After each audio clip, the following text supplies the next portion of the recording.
An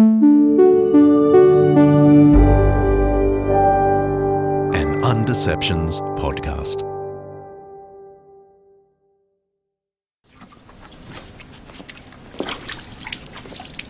This is my confession. You must use it. Names, ship's records, ports, people. Everything I remember is in here. Although my memory is fading, I remember two things very clearly. I'm a great sinner and Christ is a great Savior. You must publish it. Blow a hole in their boat with it. Damn them with it. I wish I could remember all their names. My 20,000 ghosts. They all had names. Beautiful African names. We call them with just grunts, noises. We were apes. They were humans.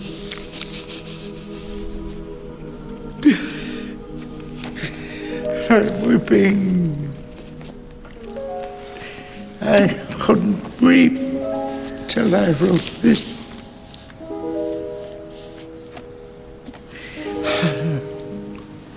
I once was blind, but now I see. Didn't I write that too? Yes, you did. Well, now at last it's true. Now go, Willa, go. We've lots of work to do, you and I. That's a clip from the 2006 film Amazing Grace, starring Ioan Grufford as William Wilberforce, and in that particular scene, the late great Albert Finney as the hymn writer, minister and former slaver John Newton, who wrote, of course, Amazing Grace. Wilberforce, as many of you know, was a British politician who spearheaded efforts to outlaw Britain's participation in slavery. He was a Christian, and after converting at the age of 25 in 1785, he considered quitting Parliament altogether. Newton convinced him to stay and use his platform to work towards the abolition of the slave trade, and William Wilberforce took his advice. God Almighty has set before me two great objects, he said, the suppression of the slave trade and the reformation of manners. That reformation of manners doesn't mean what you think it means, saying please and thank you. It's the total reformation of the way people treat each other in society. Anyway, despite his position as an MP in the House of Commons, which is the UK equivalent of Congress or the House of Representatives in Australia, Wilberforce needed the support of others if he was going to make an impact beyond the occasional speech. So, in 1790, he joined the Clapham sect, a group of activist evangelicals who, among other things, were passionate abolitionists. The group was centred around Holy Trinity Church in Clapham, South London, and was supported by its rector, John Venn. With the support of his friends, Wilberforce spent the next decade and a half campaigning in Parliament and had extra support from William Pitt the Younger, who was the PM at the time. Between 1789 and 1806, he presented an annual bill for the abolition of the slave trade. But it wouldn't be until 1807 that the bill outlawing Britain's involvement in the trade finally passed. The Slavery Abolition Act, which ended slavery in most of the British Empire, passed its crucial third reading in the House of Commons just days before Wilberforce died on 29 July 1833. It received royal assent and became law a month after he died. The abolitionists' eventual success was hugely dependent on the support they had from institutions, including the faith communities of Britain. The abolition of slavery is one of the great legacies of the modern evangelical church, with efforts to put an end to the practice beginning back in the 17th century. That's the modern story of the end of slavery. The story of slavery and Christianity is, of course, really complicated. It deserves its own episode. I see Kaylee opposite me Nodding. Good. Christian attempts to subvert slavery actually go back to the 2nd century, so there's a huge story to tell. But this is not that episode. Way back in 2021, we did an episode titled Mental Health, episode 38, with Tyler Vanderweiler, Lynn Worsley and Karen Pang. And we just released an Undeceptions Rewind on the same thing in preparation for this episode. In that show, we looked at how being part of a faith community is actually good for you, mentally and physically. Since then, Tyler has been part of a significant 5-year study on what makes for a flourishing life, and the first batch of results has just been published. One surprising finding was that countries with higher levels of religious belief experienced more flourishing across the board. And that's partly because religious people are more likely to roll up their sleeves and get involved in bringing about change. And that's not to say that agnostics and atheists don't do important work. Thank God they do. But the data doesn't lie.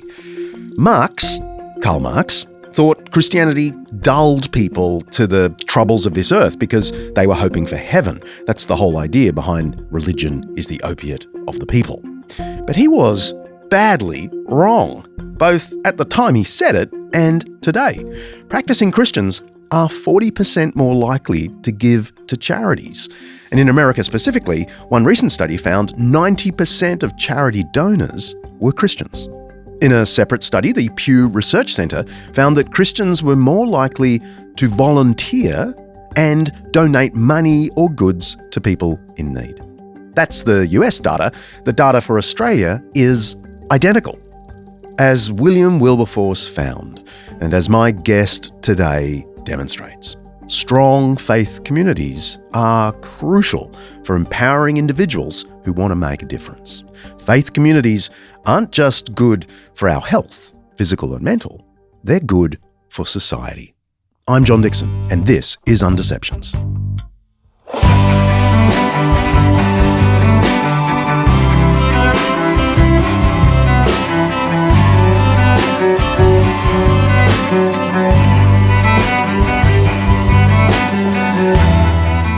This season of Undeceptions is sponsored by Zondervan Academic.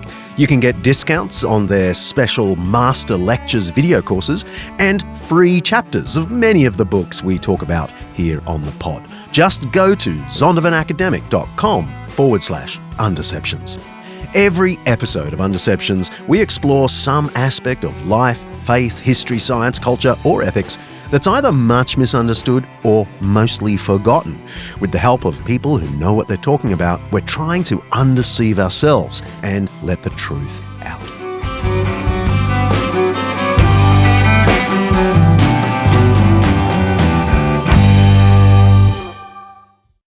Okay, wonderful. Governor Kasich, you were a 2-time governor of Ohio and a presidential candidate. And I have to ask you, do you miss politics? No. I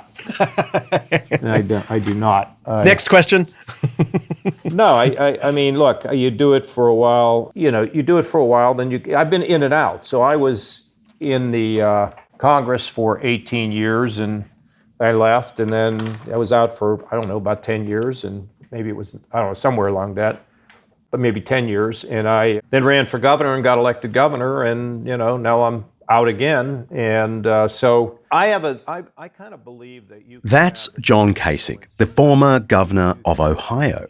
He's had a remarkable career, first entering federal politics in 1983 and serving until 2001, and then again as governor of Ohio from 2011 to 2019. He also found the time to run for president, twice, entering the Republican nomination race in 2000 and 2016. Governor Kasich has been very open about his Christian faith throughout most of his career, as well as the importance of his faith community. He wrote a book a few years ago about his Bible study group, with whom he met fortnightly for nearly 3 decades. The book is called Every Other Monday, 20 Years of Life, Lunch, Faith and Friendship. And his latest book is all about people who've changed the world with the help of their networks. It's called Heaven Help Us, How Faith Communities Inspire Hope strengthen neighborhoods, and build the future.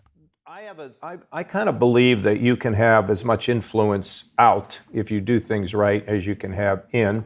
Because if you were in a House of Representatives right now, I don't know what you'd be doing. You know, you'd probably be having to follow a script or something, and I don't have to do that. But no, it's really, I think it's a gift that I never have missed, because I don't think about going backwards. I always think about, what's next? How am I going to move forward? So that's a really good question. You are exercising influence in a new book, and it's really not about politics. Right. It's about faith communities and human flourishing. May I ask why you've written this book at this time? Right. Well, first of all, maybe in a way it is like about the politic as opposed to politics. Mm-hmm. It's the strength of community. It's the strength of gathering. And the faith institutions are that can project and magnify what you want to do, whether it's affecting homeless, the unemployed, the hungry, the autistic, and what's going to happen with them. And I wrote it at this time because I actually was getting concerned that the preachers were being deluged with requests about being in politics, and I didn't think it should be in the institution. One of my friends said, why don't you just go ahead and write a book? And so I did. And the purpose of it, I guess, is there's probably multiple purposes, is really to get people to understand that having faith is not necessarily all about judgment. It's about coming together. It's about positive results. It's about the strength of communities. It's about getting over polarization. It's recognize the value of others. All those things are the reason why I went forward with this book at this time. Now, some more skeptical listeners, and I have a few, might hear, here's a clear Republican writing about faith. It's all that God and guns crowd. Yeah. How might you respond to that? Well, I would say that God bless them, but they certainly don't know who I am, because it's very hard to put me in a box and define me as a guns and God guy. I'll say that I'm a God guy, a failed and falling God guy. But yeah, I think faith's important. As what Jesus said to Peter, you don't have to stay. And Peter said, well, where do you think I'm going to go? So yeah, I'm sure there are people that are cynical, say, how can a politician? But you know what? I'm not. It's my second faith book, by the way. My first one was written right when I was running for office. And I never think about things like that, John. And those are, if people want to think that, that's God, good for them. But do you think there's a necessary connection between the conservative side of politics and religion? That is the cliche. I sort of think that it's universal. Having faith is not, relegated to some political movement or some ideology. It doesn't work that way. Could you imagine asking Jesus that question, what he would say? Yeah, you couldn't pin him left or right, could you? I'd be wanting to run. If that question was asked, I'd try to get as far away from any thunderbolt that may come my way, But no, look, faith to me is, for people who are listening, it's really kind of simple. One, love God, which brings about humility, because we're not great and in charge of everything. And secondly, love your neighbor as yourself. Some people could say that's more left-wing than it is right-wing, where we got to love everybody, right? I don't like to characterize it that way. I believe, as I was talking to a woman last night, and something that I think that young people, everybody should hear, but young people in particular, I hate to quote an old song, but you have a friend in Jesus. When you know that there is a higher power, if you can come to believe there is a higher power that cares about us, that forgives us, and at some point holds us accountable for who we are as humans on the basis of what we've been given, it gives you a sense of security. It's like building your house on a rock and not on sand. And we know the inevitable ups and downs of life come. We know that. It's inevitable. And it does not mean that everything's okay. It just gives us perspectives. Back in 2016, Governor Kasich remarked publicly, "I don't go out and try to win a vote by using God. I think that cheapens God. Indeed. But his faith has driven his politics, even causing him to break with his party a few times. Researcher Al has linked a profile on him from a few years ago, which Politico ran, and it goes into all the specifics. Go check it out in the show notes. Governor Kasich's journey to faith was turbocharged by tragedy when in 1987 his parents died in a car accident. The traumatic event led him to ask big questions and to see if church had answers. He bumped into a faith community that transcended politics.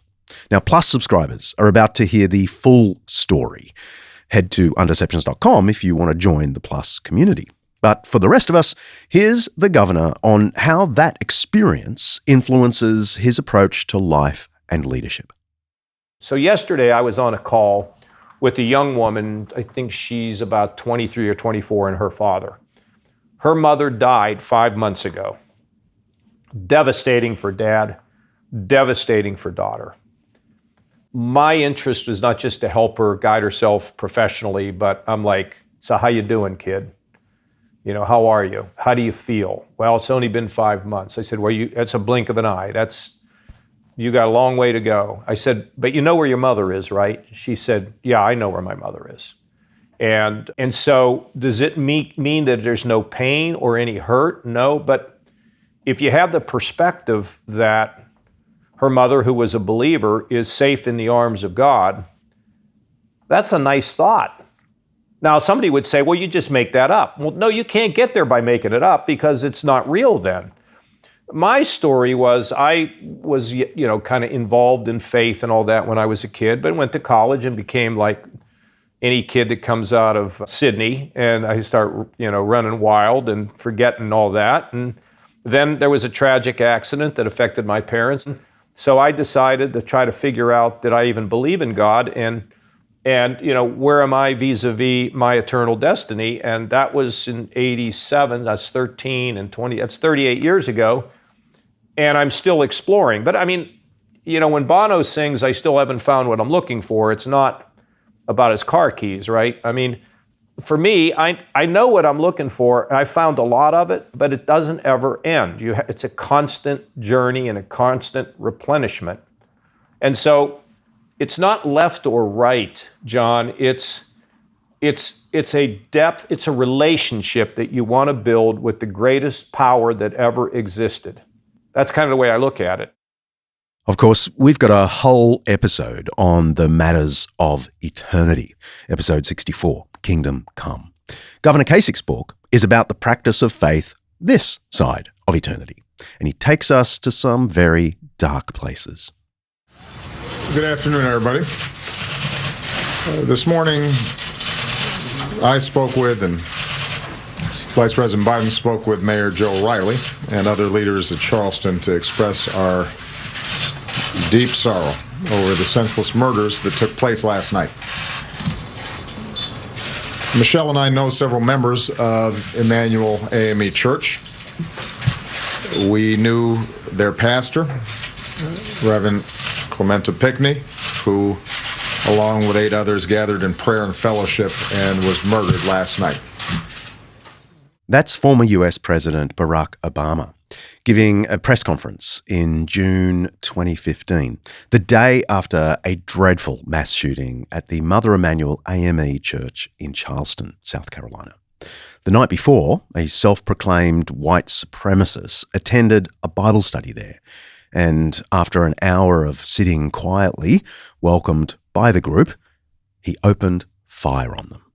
9 people were killed, including the senior pastor, who was also a state senator, Clementa Pickney. As dreadful as the event was, though, it was what happened next that made the Mother Emanuel Church famous around the world. Then, in an extraordinary moment, the relatives of many who died, out of view of TV cameras, were allowed to speak directly to the suspect. For me, I'm a work in progress, and I acknowledge that I am very angry. But one thing the pain has always joined in our family with is that she taught me that we are the family that love built. We have no room for hating, so we have to forgive. It's powerful stuff. Buff and I got to visit the church when we were in Charleston last year. There's a poignant memorial set up there now. It's haunting and lovely. To be clear, saying you forgive someone doesn't alleviate the consequences of an action. What the Charleston community tried to do publicly was begin the process of moving forward from a horrible event, and that involved letting the perpetrator know they forgave him.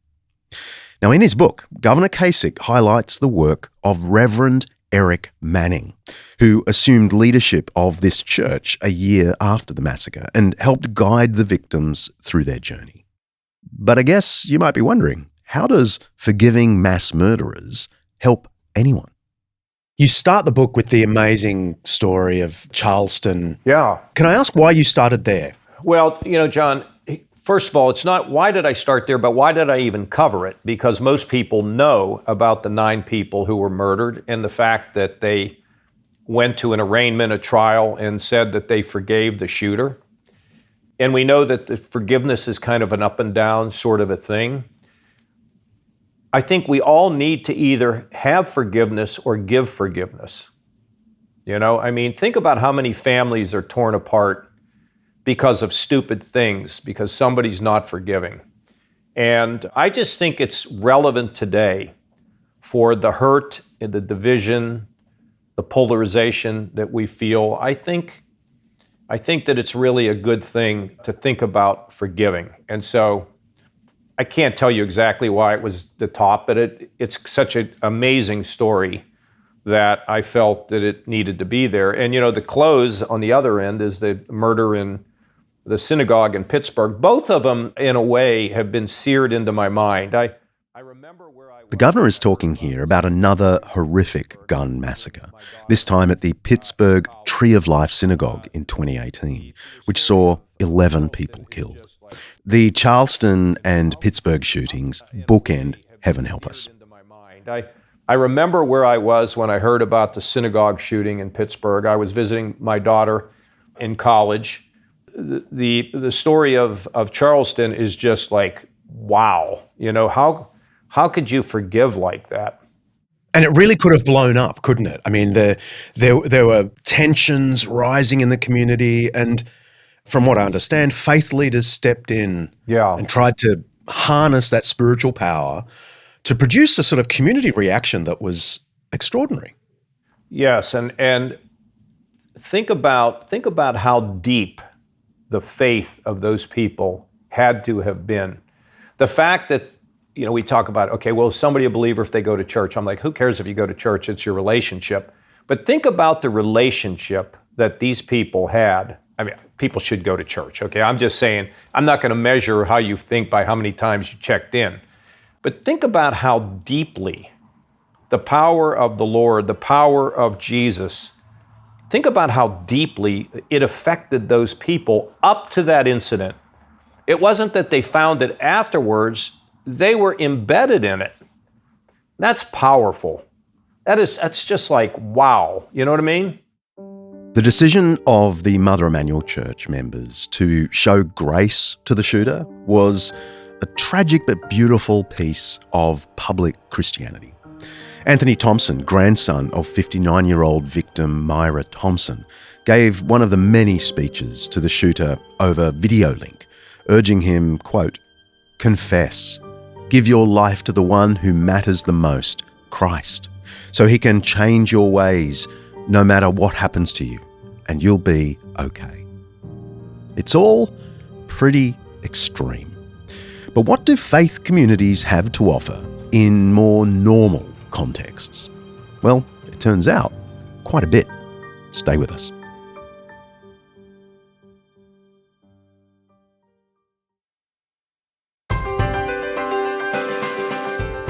This episode of Undeceptions is sponsored by Zondervan Academic and one of their new books, A Teachable Spirit, The Virtue of Learning from Strangers, Enemies, and Absolutely Anyone by A.J. Swoboda.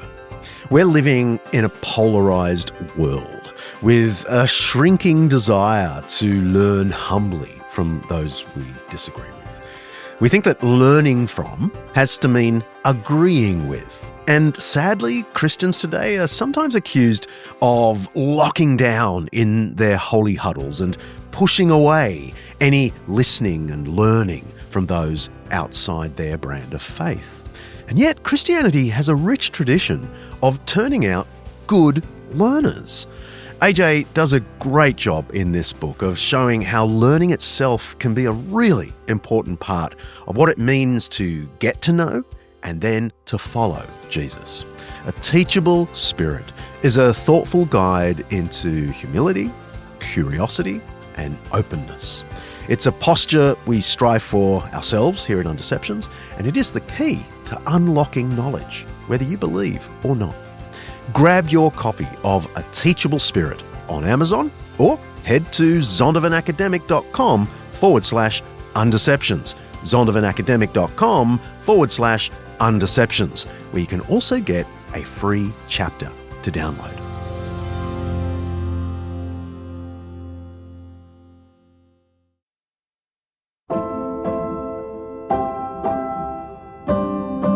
Perhaps this sounds familiar. A church group spent a week in a developing country building houses for people most Americans would consider desperately poor. Although proud of their work, some volunteers also voiced that despite their many material needs, their hosts seemed to enjoy a deeper sense of happiness than many Americans living in affluent cities and comfortable suburbs. They were generous with deep commitments to their faith, families, and communities. What's going on? Are the perceptions of greater happiness or generosity merely a tourist's fantasy, or are these reflections of deeper realities? That's Director Mark reading the introduction to a fascinating article titled Measuring the Good Life, published recently by Christianity Today. It's a report on the first wave of findings from the Global Flourishing Study, a research project carried out by a team of researchers at Harvard and Baylor universities, and co-directed by Undeceptions alumni Tyler Vanderwiller. It's a massive undertaking. They're following 200,000 adults across 22 countries over 5 years to get an in-depth understanding of what contributes to human flourishing. Flourishing, by the way, is measured across 6 categories of well-being. There's happiness, health, meaning, character, relationships, and financial stability. The first findings were recently published in the journal Nature, based on responses to a survey where participants were asked to compare their lives as adults to those when they were 12 years old. Some fascinating patterns have begun to emerge. Middle and low-income countries like Indonesia, Mexico, Kenya, and Tanzania scored higher on average in the Composite Flourishing Index than more affluent countries like the US, Sweden, Germany, and Japan. Richer countries scored well for financial security and educational opportunities, obviously, but poorer countries scored higher for positive emotions, a sense of meaning, and strong relationships. And here's the thing. The data reveals a strong association between flourishing and, you guessed it, religious identity. Having material possessions isn't necessarily a factor for a flourishing society, but it looks like religion is. Tyler Vanderwiller from Harvard University, who's been on the show before and has focused on social capital and community building and all those great things. He's just, I think, like a couple of weeks ago, released a massive study on human flourishing and religious communities, that where there are good religious communities, humans flourish. And it doesn't have to do with money or power. It has to do with community. Now, that sounds to some people like a cliche. Yeah. But your book is giving that flesh. Yeah. So what's going on?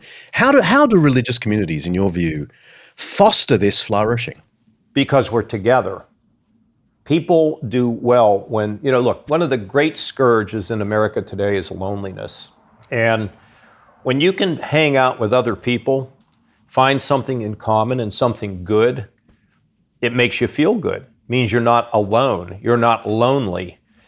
The other thing, According to the World Health Organization, 1 in 4 adults experiences social isolation. The organization considers this a public health crisis because the effects of isolation are comparable to the effects of smoking, obesity, and physical inactivity. The other thing is this shared belief in something that is on another plane. It's not believing in something that is just right here on the earth. It's elevating you to a level above the din of what pulls us down on earth. So when we think about earth, I always think about this, and I know you have too, that, we got 1 foot in here and we got 1 foot in the world yet to come. But how am I supposed to navigate these worlds? Because this world, while it doesn't matter as much as we sometimes think, but yet it does matter because we're here for a purpose. That's why we are here, and God's given us a purpose. But I also know that the gravity or the pulling down of us to a lower state, as opposed to thinking above the things that we run into. And that's why we're all failures, because I can't get above it too much of the time. I'm drawn, what is it? Ego, envy, wealth, power, influence, all that stuff. But we have to be in the world, but we can't be of the world. And so when people hang out like that, they're thinking about things on a much higher plane. The findings of Vanderweiler's team are preliminary, but the early results fit with his and others' previous studies, which suggest that many first world countries could benefit significantly from stronger faith communities. Faith communities empower individuals to help everyone flourish. I believe Jesus wants to help the poor and suffering more than we do. You can do so much more when you bring others along with you on the journey. And in our case, those have been congregations. They've provided the workforce that really fuels what we do. And they number over 100,000 each year. That's from Governor Kasich's book. He's quoting Hal Donaldson, the US philanthropist who started the non-profit organisation Convoy of Hope. The charity currently feeds an estimated 571,000 children daily and has distributed $2.5 billion worth of food and supplies in 130 countries.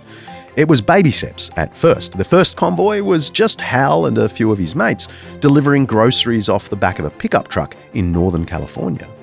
But with the help of donations from local businesses and churches, Hal and his crew were soon holding huge charity fairs staffed by volunteers from local churches.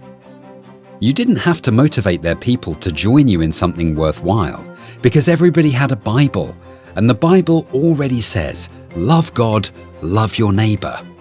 But you did have to give them a track to run on. That's where we came in. We were able to show volunteers what needed to be done and to explain how to do it. But here's a question. What's the result going to be for a society that in some quarters seems like it's turning its back on Christianity? Stay with us.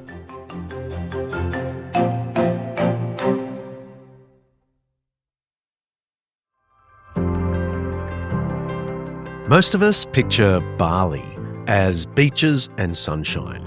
Oh, so many Aussies go there.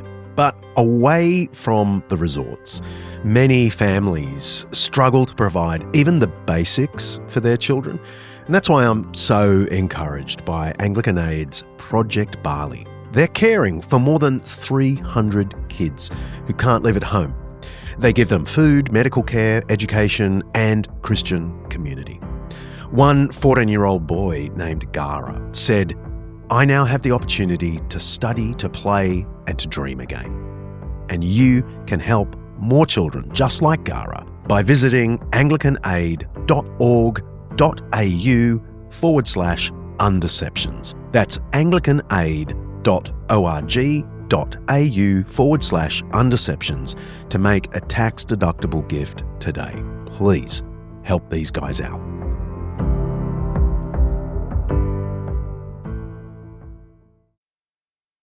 So we are currently living in the largest and fastest religious shift in American history. What we're talking about in terms of size is 40 million U.S. adults. That's 1 in 6 U.S. adults used to attend church on a monthly or greater basis, and now attend less than once per year. So we define that as somebody who is de-churched, somebody who's had that regular habit, and then now basically not at all. So this is the largest shift at 40 million. It's also the fastest shift. The previous fastest shift was the 25 years after the Civil War in America. And this shift is 25% faster than that shift. And that shift was obviously a positive shift of people, returning to church. And this is a shift of people opting to leave church. That's a clip from an episode of the Australian current affairs program Planet America. Aussies talking all about America. Sorry, American friends. Anyway, their guest is Michael Graham. He's the co-author of the book The Great Dechurching. And there he's talking about the apparently alarming drop-off in churchgoing in the US. We've discussed at length on Undeceptions about how the apparent decline in Christian believers in the Western world represents a cultural shift just as much as it does a spiritual one. People seem happier nowadays to tick the agnostic box on the census as opposed to ticking the nominal faith of their childhood home. But there are some serious potential consequences of this de-churching. One study has shown that as much as 40% of the social safety net in our country is based on religious nonprofits. And so when you're talking about, kind of a seismic shift of this sort of 1 in 6 people changing their habits, then you're talking about significant shifts, potentially also in the social safety net, which should be of interest to people who are people of faith and people who aren't. It's statistics like this that drive home just how important faith communities are for all of us. I asked Governor Kasich what he thought about the reported decline in Christianity and its social effects. He had mixed thoughts. So there are some people, many, who distrust institutions. And they might hear you talking about, being involved in a faith community as just getting involved in an institution. Well, the institution was important, John, because if you want to run for office, you need a clubhouse. And if you want to change things, it's great if you have a clubhouse. And the clubhouse can be the church, the mosque, or the synagogue. And when you're in there, you can get psychological support, material support. You get other people to help you. It's easier to tackle a big problem together than it is to do it alone. And so I wanted to emphasize these institutions so that when people drive by them, they don't roll their eyes or just ignore them, because there's a lot of cool things happening in there. And that's why because I wrote a book many years ago, 25 years ago, called Courage is Contagious. And it was about people who did amazing things who we'd never heard of. Well, this is like the 2.0 of that, except I know that if I can connect people to an institution, we're going to have more excitement, we're going to have more magic that's going to happen if we're working together on something. And that's what the institution is.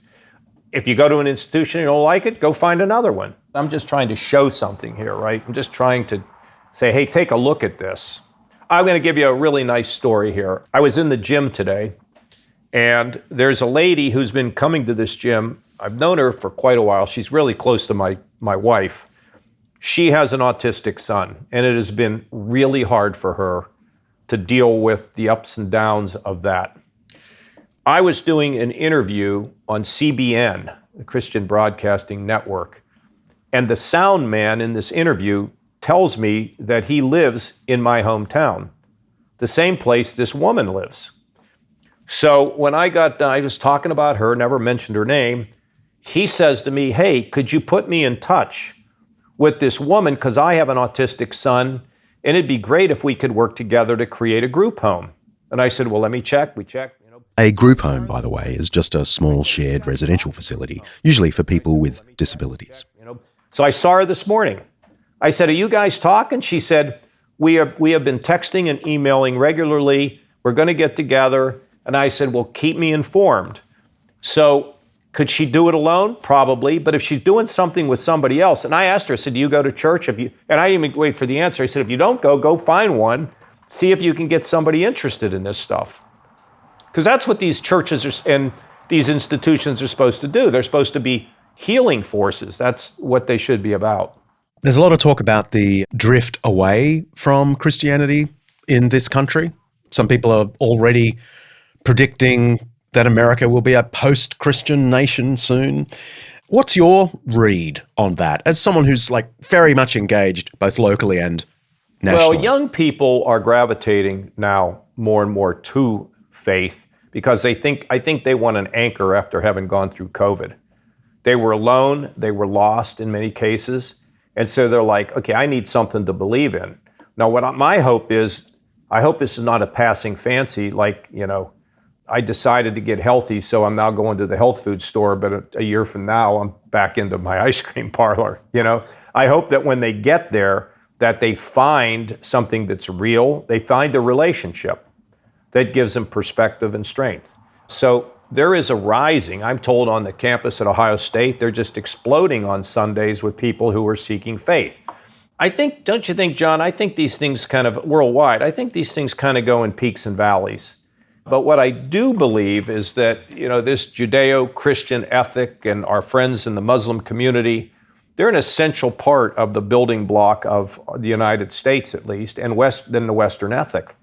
And so I think sometimes these faith institutions have not sold the story very well. One of the problems I had is, or one of the things I thought about that I had to get corrected is, oh yeah, God loves me, He forgives me, He gives me grace, I can fall down, I can do crazy things, but He still loves me, blah, blah, blah. Nice story. But, there also is an accounting at the end. There's a judgment at some place, at some point, which you hate to sell judgment, but, maybe judgment gives it a little bit of edge, which makes it a little bit more interesting. Because I think there is an accounting. I don't know if judgment's the right way, but it's an accounting for what we have and what we did. But we all long for justice, don't we? Yes, we do. Just not for me. Justice for everyone else. Yeah. Well, there's going to be justice. And, one of the things that somebody said to me the other day, when we see horrible things happening in the world and we say that's not just and that's not justice, the sense that there will be justice on the other side of the grave can get the scales balanced the right way and can give people hope that if I'm not seeing it today, I know it will happen later. I think that's precisely what motivated those people down in Charleston. Finland, Denmark, Iceland, Sweden, the Netherlands. That's producer Kaylee reeling off the top 5 spots in the latest edition of the World Happiness Report, published just as we were putting this episode together. We love talking about the World Happiness Report here on Undeceptions. It's not nearly as robust as the Vanderwheeler stuff, but it's fun. And I often find myself pondering why on earth Finland consistently ranks number 1. You'll have to go back to episode 50, The Good Life, to hear why I'm a little bit skeptical about that. No offense to my Finnish friends. What's interesting in this year's report is how far some of the most affluent countries have slipped, especially the US, which plummeted to 24th place, an all-time low since the report began. Our Mexican neighbours are a full 14 spots ahead at number 10. There are heaps of metrics in this particular study used to measure global happiness, but religion isn't one of them. It just gets this tiny, revealing shout-out on page 177. Religiosity is an important control variable because in many cases, religions forbid suicide and discourage the use of drugs. Religiosity is also often associated with volunteering, donating money, and a high propensity to help strangers. Ha! Talk about burying a headline. Religion is associated with volunteering, donating money, and a high propensity to help strangers. Like that's not somehow important? Vanderwheeler's work out of Harvard does a much better job at explaining the importance of faith and faith communities to all of this stuff. In the USA Today, Tyler lays out evidence that religion isn't just good for us, it might actually be a miracle drug for society. Attending religious services has been shown to increase the likelihood of a stable marriage, to elevate one's sense of meaning, and to expand one's social network. It leads to greater charitable giving and more robust volunteering and civic engagement. The effects are profound across numerous domains of life.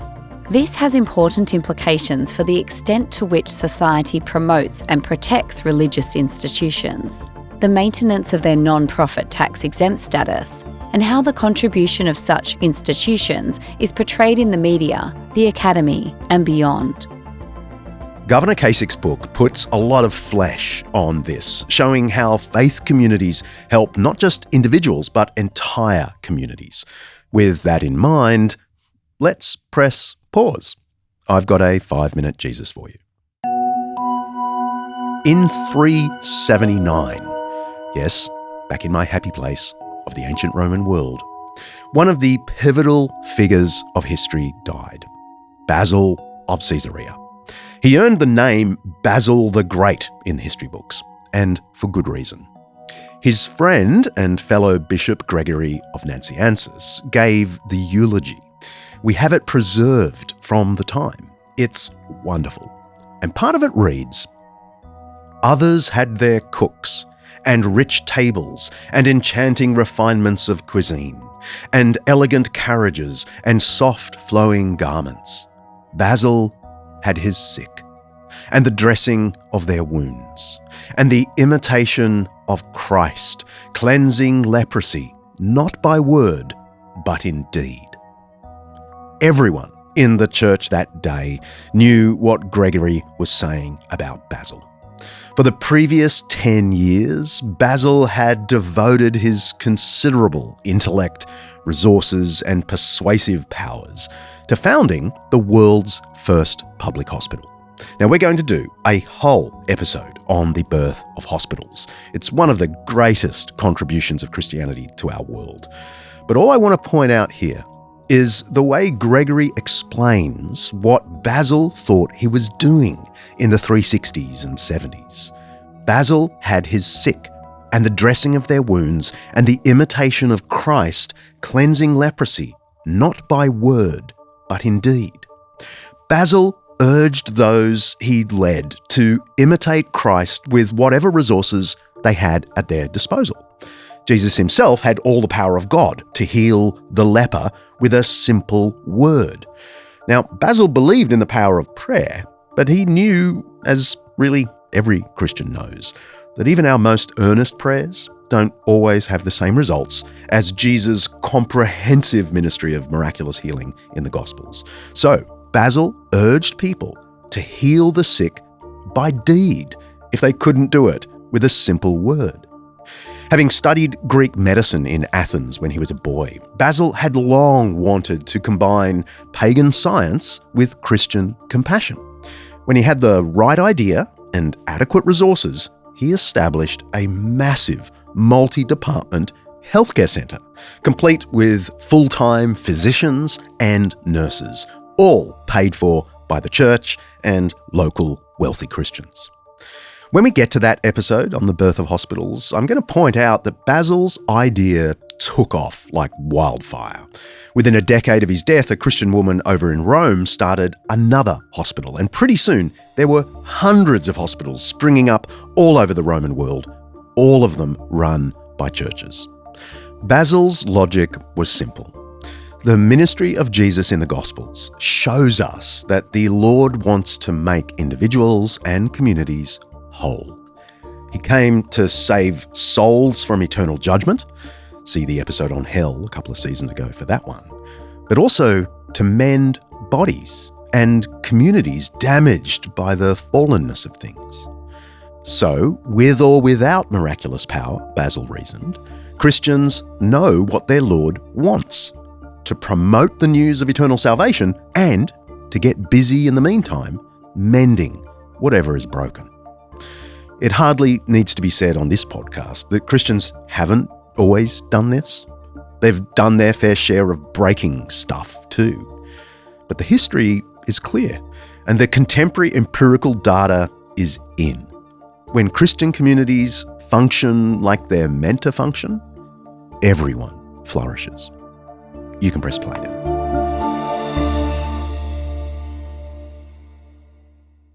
For those who are listening, who may be intrigued by what you're saying, but who don't believe, what tips have you got for them to take just little baby steps in the right direction?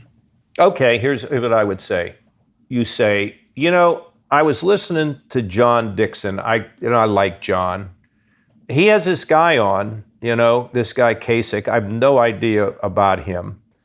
And he's telling me that this is really a critical decision, not just about today, but my eternal destiny.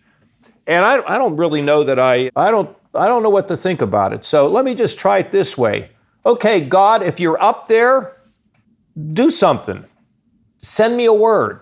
Tell me something. Do something. Now, my view would be, you might have to ask him 4 or 5 times, but that's okay. So I have a friend he runs kind of the restaurant part of this club, and I gave him a Bible, and I always say, have you heard from him yet?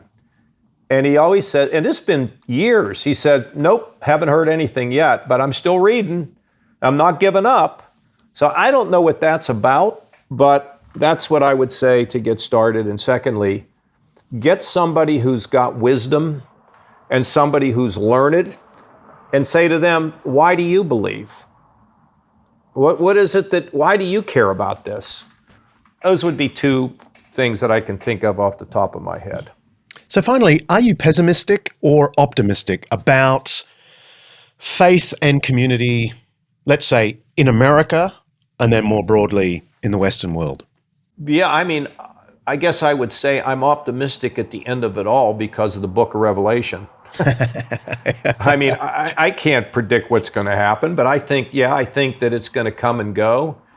But I think at some point all things will be made right, and the justice and the peace that we seek, we will get.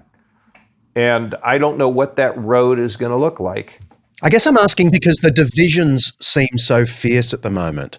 Divisions between, political divisions, but the religious divisions, community divisions. I'm just wondering. Well, religious divisions come about because, people are not really practicing their faith. In other words, I could stand in my garage and say I'm a Honda Civic, but that doesn't make me one, because it's all about loving God and loving your neighbor.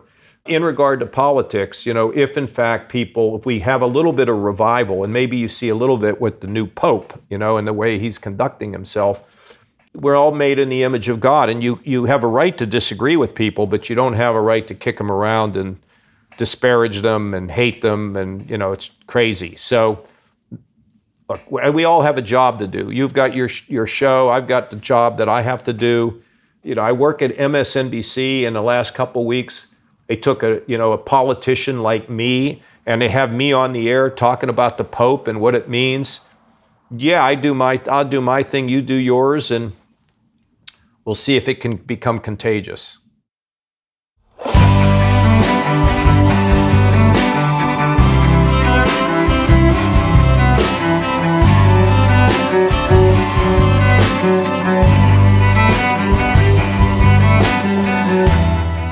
If you like what we're doing, there are a bunch of things you can do to really help us out.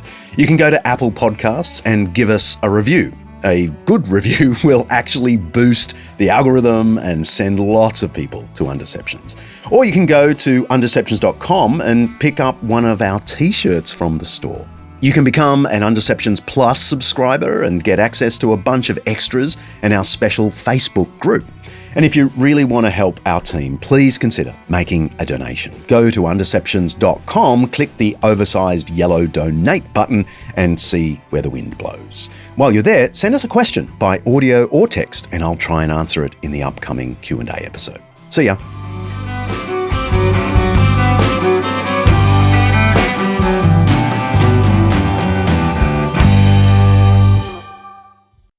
Undeceptions is hosted by me, John Dixon, produced by Kaylee Payne and directed by Mark Hadley.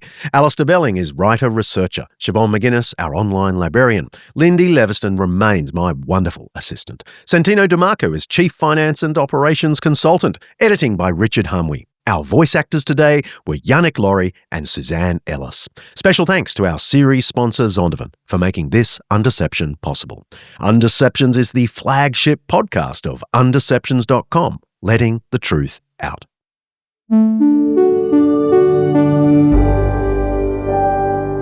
An Undeceptions podcast.